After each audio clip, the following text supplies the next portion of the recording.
Hey, this is Chad with Drawn and Cornered. It is September 15th, 2021, and this is the news of the day. Yesterday, bombshell revelation was pushed out about General Mark Milley when he was serving under the Trump administration and his fear of Trump's erratic behavior and the tail end of his term, and talking to his mirror in the Chinese government, telling them, hey, if anything happens, if we're not going to launch an attack against you without going through me, so if anything happens, I'll talk to you first before it happens, but don't worry, we've got it under control. Essentially subverting the president of the United States to an enemy. Now, the thing that's really interesting about this is that's a treasonous act. That's cutting against the way that our government is built, the way the hierarchy works, the way the chain of command works. It's aiding and abetting an enemy. And regardless of whether or not you think Trump is right or wrong or good or bad or even maybe even dangerous at the tail end of that this is not something that you should be able to do. But what is most telling is the way that it was covered. The way that it was covered is poor General Mark Milley had to do this and had to be the big person in the room and talk to our enemies and make sure that they weren't scared of Trump being an awful human being. And the only way that you get there is by believing that Trump is an awful human being and shouldn't have been elected as president. Because even if we elect awful human beings, case in point, there's a way with which this is supposed to go. And you can't just deny the will of the people or deny the will of the founding and the way the government is supposed to work because you feel like you're in better control than they are. It's a treasonous act. For all intents and purposes, this is a closer story to a coup than what 1/6 ever was. This is the military saying, the president doesn't have the ball, we're going to take the ball, we're going to control this. We're the ones who are now able to deal with our enemies and our international relations, and the president will just be pushed aside. That's a problem. The thing I think is also very interesting is that they don't even realize that this was a problem. They thought this would be a sympathetic story for Mark Milley. They thought that this would be a way to make Trump seem even worse than he was, and not the opposite way, that this actually makes Mark Milley and any of those in government who are doing this same sort of thing, the deep state, sound terrifying.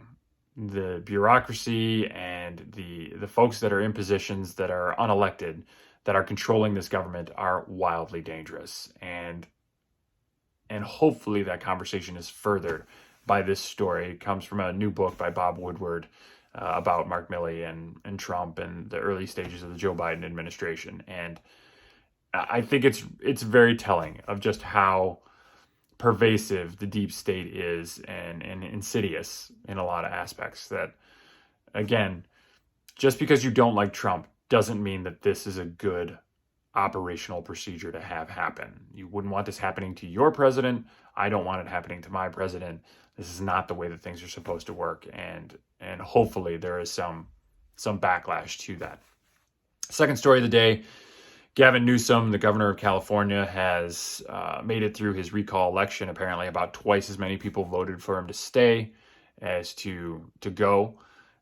It still feels a little bit like a win for the conservatives, who got to the point of a recall anyway. It showed that a lot of his policies, as far as the mask mandates, as far as the lockdowns, were wildly unpopular, and they should be pushed back against because they don't make any sense.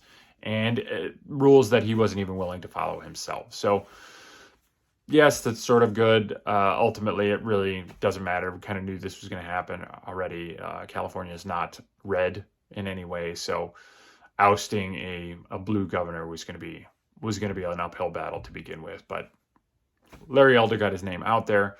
He was heard a lot. He got a lot more notoriety for this. So at this point in California, you made your bed. If these are the policies you want to go with, this is what you want to do, great. Then you followed through on it. We will see what happens. If you were locked down for the next 2 years, then sort of what you wanted. And best of luck. The other story that's out there, which I think ties in really nicely to this, is the pushback against some of these lockdowns, that there are different organizations that are pushing against the lockdowns and the mask mandates in California, partially because of the way that they're being enforced, the fact that the governor himself seemingly is unwilling to deal with his own dictates. So those are being taken to court. The mask mandates, the vaccine mandates are being taken to court. Partially because it's also, there's no recognition in these vaccine mandates for naturally acquired immunity, which you got COVID, you got the antibodies. Some say, many say, the studies show that it is more durable than the COVID vaccine. So it has to be registered in there with reasons why you don't need the vaccine or don't need to be tested, because it's just as good, sometimes even better. So the fact that that's not included shows that these dictates are probably a little bit off, at least a little bit off in how they're being pushed. The last story that I wanted to bring to you, because it I think is really pretty incredible, and it was from a study that occurred at the tail end of 2020, but is only now sort of gaining a little bit more steam because of the mask mandates and what's going on in schools right now. It is a study coming out of Georgia amongst thousands of students, and showing that there are certain things in the school, from ventilation and teachers wearing masks, that have some effect on transmission rates. But what isn't a factor in those transmission rates, or at least was shown to be a statistically insignificant factor, are masks on kids.